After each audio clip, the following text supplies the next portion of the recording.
Predicting a brain disease before the very first symptoms would be a bit like reading the future. It sounds ideal. You could act immediately, prevent the disease from progressing, and avoid the worst consequences.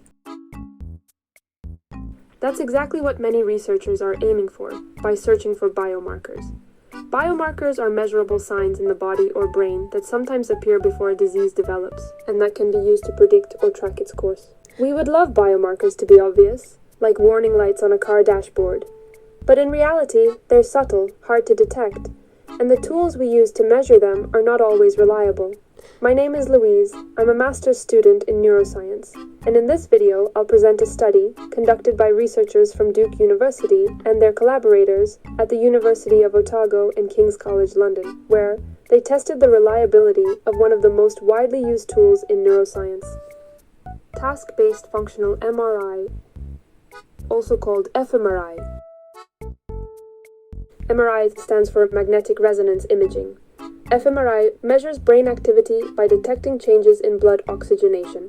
When a region becomes active, it consumes more oxygen and that produces a signal. In contrast, structural MRI measures the anatomy of the brain, which stay very stable over time. Researchers often use the fMRI to try to identify brain biomarkers. But here's the problem. For a biomarker to be useful, it must be consistent. If you measure it today and again tomorrow, you should get similar results. Otherwise, it's like a thermometer that gives you a different temperature every time you shake it.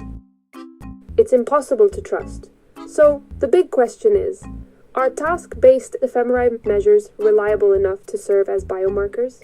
To answer this, the researchers used two complementary approaches. First, they ran a meta-analysis of over 50 published studies that had already tested fMRI reliability. That gave them a global view of the field. Second, they ran new experiments. Participants came to the scanner twice, a few weeks apart. Each time, they did the same battery of tasks, while the team collected both fMRI and structural MRI, the structural scan serving as a high-stability benchmark. Some tasks were very simple, like moving a hand or a foot. Others were more abstract, like reasoning or remembering items. There were also everyday-like tasks, listening to short stories, playing a win-lose-money game, or matching emotional faces, and a few probed memory and social processing, like remembering face name pairs. The idea was simple. If a brain region activates the first time, will it activate in the same way the second time? So what did they find? And how consistent were the results? In the meta-analysis, the average reliability score was about 0.4 on a scale from 0 to 1. For context, below 0.4 is considered poor, and above 0.75 is considered excellent. Most fMRI scores were between 0.25 and 0.4. Structural MRI, by comparison, was close to 0.9. In the new experiments, the picture was even clearer. The average reliability was around 0.25. Even the best tasks only reached 0.4 or 0.5, so still under the good threshold. And in a second group of participants, the results were the same. No task reached an acceptable level.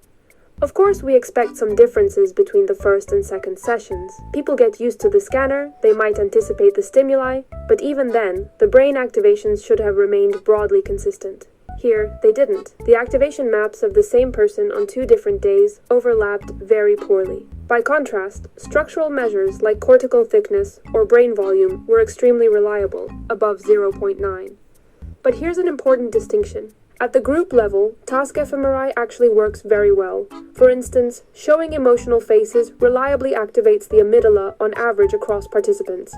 But when you zoom in on individuals, it's a different story. The amygdala of person A today may not react the same way tomorrow, and it may not react the same way as person B either. The signal just jumps around too much. And yet, that's exactly the kind of stability you would need if you wanted to use task fMRI as a biomarker for individuals. It's like when using a heart rate monitor. If it gave you wildly different numbers every time you ran, you wouldn't really be able to track your fitness. Of course, if you tried another monitor and got the same strange result, maybe your heart is really the issue, and yes, you should see a doctor.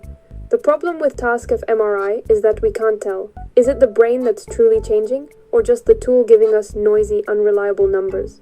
Since this research, there has been some progress. Newer approaches, like machine learning or more naturalistic tasks, such as watching movies in the scanner, sometimes show better results. In some domains, reliability improved slightly, but overall the problem remains. task-based fMRI is still not reliable enough to be used as a clinical biomarker.